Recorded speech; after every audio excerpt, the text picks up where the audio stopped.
তো আজকে চলে এসেছি আমি তালান্ডুতে একটা নিমন্ত্রণ বাড়ি খেতে। এই যে গাড়ি, আর ওই যে যেখানে নিমন্ত্রণ বাড়ি খেতে এসেছি এটা হচ্ছে একটা ঢালাই বাড়িতে। তো আমার একটা বোন আছে, তো তারই আত্মীয় হয়। আর এই জায়গাটা এসে এত সুন্দর জায়গাটা লাগছে, সুন্দর দেখতে। চারিদিকে গাছপালা, পুকুর, কত সুন্দর।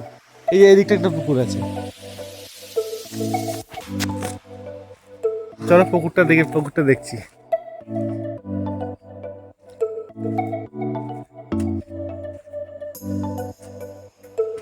এই পুকুরটা দেখো,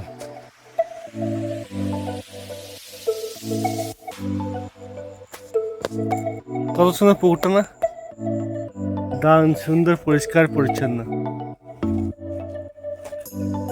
আবার একটু পরে বেরিয়ে যেতে হবে।